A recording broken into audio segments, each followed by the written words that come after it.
And now coming back to our study. When we study our tombs, we come across many names. There is a tomb or there is a maqbara, then there is a mazar, then there is a roza, then there is mausoleum, then there is a zari. तो ये क्या है? तो भाई अगर मकबरा है तो मकबरा ही है, तो फिर मकबरा ही करना चाहिए. Why so many names? Why such a long nomenclature?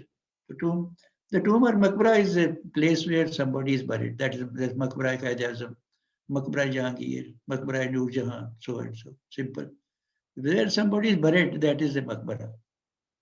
Mazar, on the other hand, is a stretch of land which is full of greenery. चाहे वो मूली गाजरे उगी हो, चाहे कोई फसल हो, greenery होनी चाहिए. Maybe you can have plants of flowers and plants of fruit, or some are plants of fruit, not large one. तो उसको कहते हैं मज़ार. तो they sometimes the graves or the tombs were built in those green stretches of land. So because of that green stretches of land, the tomb became known as Mazar because of that greenery. And sometimes we are, even today, the people who are working on those green stretches of land on these mazars, they are known as मज़ारे. मज़ारे का लफ्ज़ तो आपने अक्सर सुना होगा. तो मज़ारे वही हैं जो खेतों में काम करते हैं. So the word मज़ारे is derived from मज़ार. Number 3 is the roza. Roza simply means a garden. अब आप कह लें रोजा है ताज महल, रोजा है Qaid-e-Azam. So that means the old tombs of particularly of the Mughals, they always built in the middle of the gardens. So that's why they became known as a roza. Roza है ताज महल, वो भी garden में खड़ा है. So roza is not a maqbara. Bazaar is not actually maqbara. Bazaar is a khet, green field. Roza is a garden where there are flowers and everything, and that is become a roza. And mausoleum is a very interesting background. And let's go to the background. There was a person by the name of Mausolus. That he was an emperor.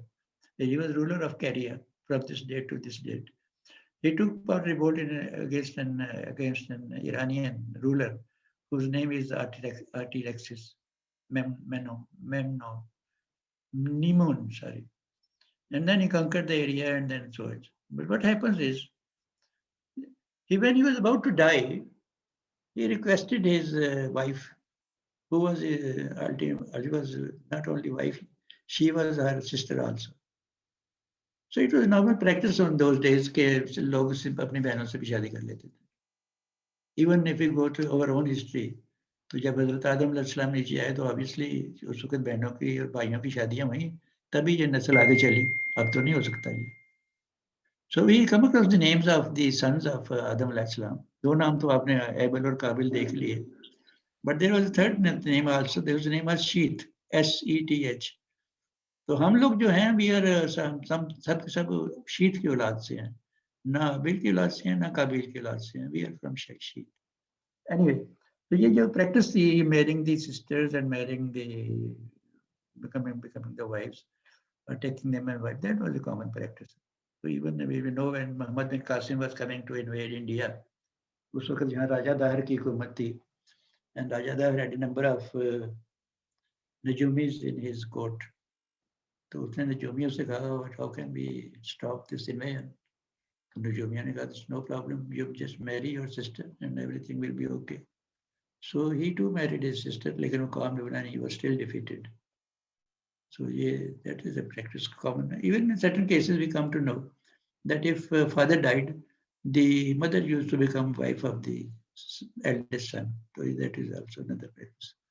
अब तो ऐसा नहीं. The tomb, when this man was about to die, the Mausolus, he asked his wife or sister, whose name was Artemisia. जैसे अंजुमन बानो बेगम ने जब अंजुमन बानो बेगम मरने लगी, तो उसने बादशाह को बुला के कहा कि मेरी एक ख्वाहिश है कि when I die, please make a tomb which should be a memorable one, and that should be the token of our love. So the world should remember forever. That is the story. Then the Shah Jahan at that time was on a mission fighting against the enemies within the country. Burhanpur में था उस वक्त वो. तो the Ajman Banu Begum always accompanied her wherever he went. Even to the war, she would accompany him. So when he has finished with the war or the battle, against the culprits.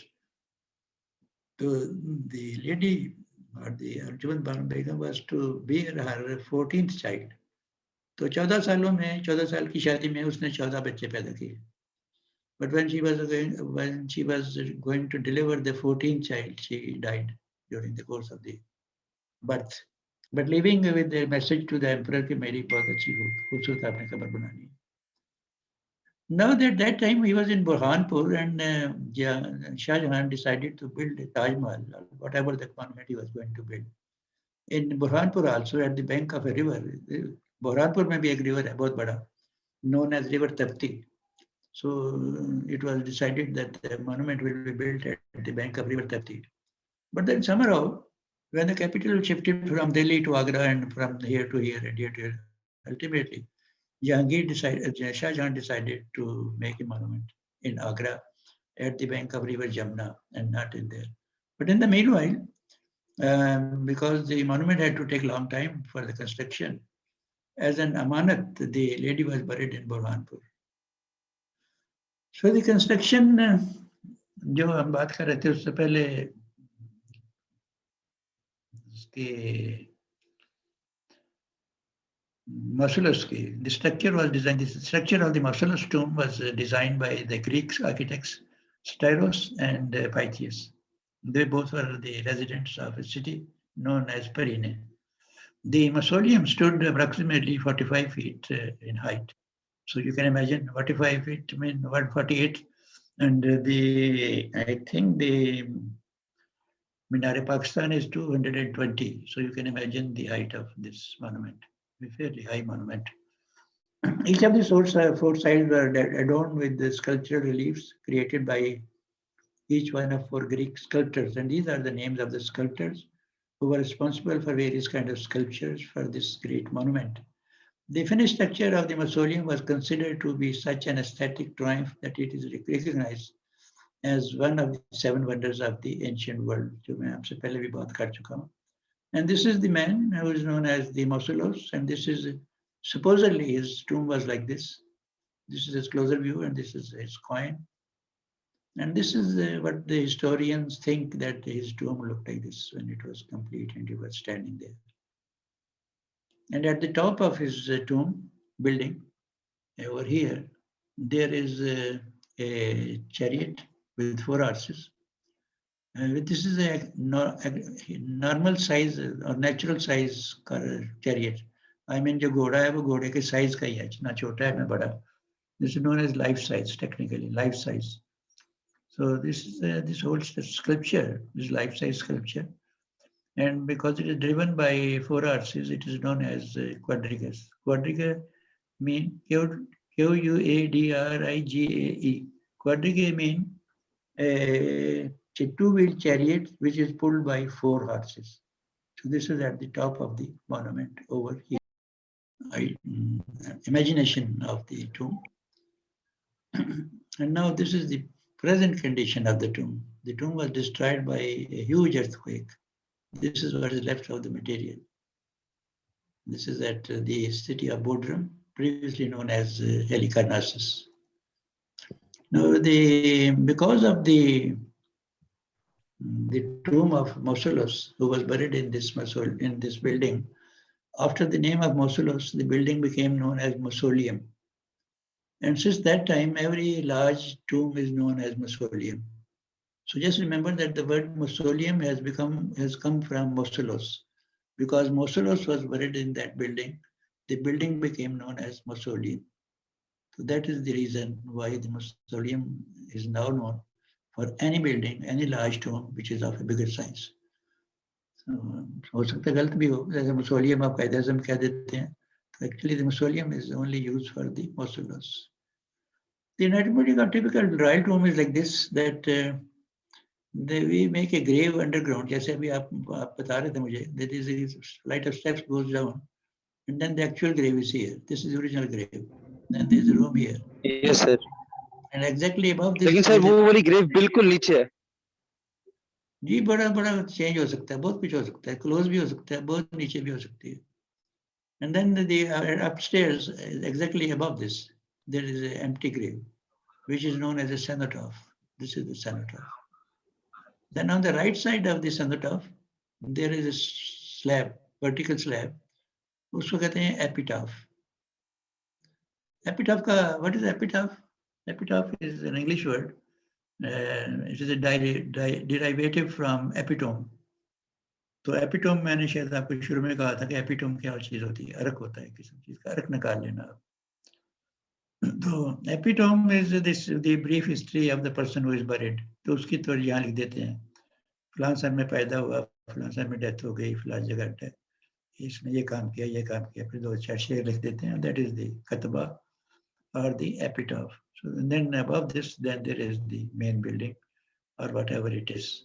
So this is like normally the skeleton or the anatomy of a tomb. The actual grave is downstairs, which in this area is underground chamber or hypogeum. Technically hypogeum, Hypogium, hypogeum. And then this is the cenotaph spelling is given here, epitaph spelling given here. So that is the main how the things are buried.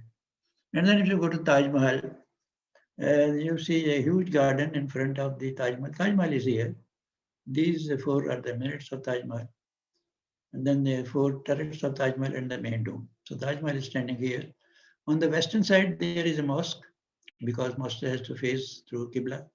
And opposite side, there is another similar thing, similar construction like a mosque. But it's not a mosque, it's a madrasa. But it is known as Jawab, so to balance it. In order to create symmetry, similar building is created here, which is in Farsi known as Jawab.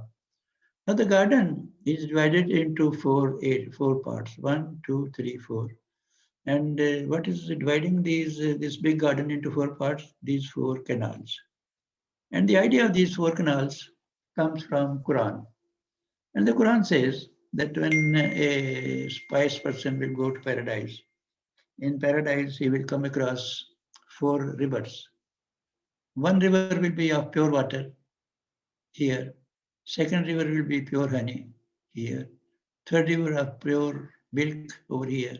Fourth river of pure wine, which is over here. So because of these 4 rivers, the whole garden is divided into 4, which means this garden is now Chahar Bagh. एक ऐसा बाग जिसके अंदर 4 बाग हैं. So that is the concept of Chahar Bagh in Islam. And why in our Mughal mausoleum at least, you see the huge garden divided into 4. And sometimes the mausoleum is here and sometimes the mausoleum is in the middle. The idea is the person who is buried in this, he is already in paradise. So that is the concept of paradise given here. But you must come to your mind, why there is Sharab also in paradise. This Sharab is known as Sharabe Tahura. A शराब which is pious, which will not, जो चस्का है उसका test है वो तो वैसे ही होगा जैसे होता है शराब का, बट इट शराबन तहूरा, लेकिन वो मदहोश नहीं करेगी. हाँ जी, वो आपकी मत नहीं मारेगी, पागल नहीं करेगी. So they will keep it in the senses. You will enjoy it, but you will not leave your senses. Then we have another tomb at Lahore. I mean to beautify something with stone or with color or with any other element. Now coming to the tomb of Noor Jahan. तो नूर जहां की कब्र जो है ना ऊपर नहीं है, वो भी ऊपर cenotaph है. तो I have been to this grave. पहले आप ऊपर से सीढ़ियां उतरते हैं, कोई 10-12 नीचे इधर आ जाते हैं. Then you turn right, you go through this tunnel. तो इस टनल के बाद आप एक कमरे में पहुंचते हैं. तो when I was a young boy of 7-8 years, तो मुझे फादर लेके गए इस मॉन्यूमेंट में. फादर को बड़ा शौक था पुराने मॉन्यूमेंट ले जाने का, और मुझे भी ले जाते, पता नहीं मुझे तो डर लगता था उसे. तो उस कमरे के अंदर आयशा एक चारों तरफ लोहे की बड़ी बड़ी जंजीरें लटक रही थी. एंड द हिस्ट्री सेज कि जब नूर जहां की डेथ हुई तो शी सेड के place my dead body in a box, close that box and then hang that box in the middle of a room. ना उसको बरी करें, ना उसे दफनाएं, ना कुछ करें, चारों तरफ जंजीरें लगा के उसके कमरे के दरमियान लटका दें. So it was done. तो जंजीरें तो मैंने खुद देखी अपने बचपन में, अब जंजीरें भी नहीं है. तो ultimately when Ranjit Singh came, he broke open that box. अंदर हड्डियां मिली, उसे कोई खजाना नहीं मिला. तो he threw away the box. The box was made of sandalwood और एबनी. तो बड़ी बड़ी एक्सपेंसिव वुड से बनाया गया था, और इनले वर्क भी था गोल्ड का. फिर गोल्ड तो रंजीत सिंह ने निकाल लिया, बाकी लकड़ी उसने पार फेंक दी, सारी ज़ाया हो गई. तो much after that, Hakim Ajmal साहब बड़े मशहूर हकीम थे दिल्ली के. She built these cenotaphs above that room. This is the grave of Noor Jahan, and this is the grave of her daughter Ladli Begum. नूर जहाँ का इरादा था कि लाडली बेगम का जो मियाँ है Shahryar, that is this her son from Ali Quli Khan, उसके साथ इसकी शादी हो जाए, and then Ali Quli Khan should become the emperor of India. But Ali Quli Khan is known in history is known as good for nothing. नाशुदनी उसको कहते हैं. शराबें P P के डांस कर करके करा के बड़ी जैशियां करके he became absolutely useless. So he fought against Shah Jahan. He was defeated, and ultimately Shah Jahan became the emperor. Shah Jahan, Noor Jahan had a brother Asif Khan, जिसका मकबरा लाहौर में ही है. So Asif Khan sided with Shah Jahan. He didn't side with her, his sister. So इसको defeat हो गई बेचारी को. तो and she was buried here. He built her this tomb by herself. तो इसी तरह उसने जहांगीर का मकबरा भी उसने ही बनाया, कुछ आधा शाहजहां ने बनाया. It's buried there. It's very bad condition में. अब कुछ इसे ठीक करने की कोशिश कर रहे हैं.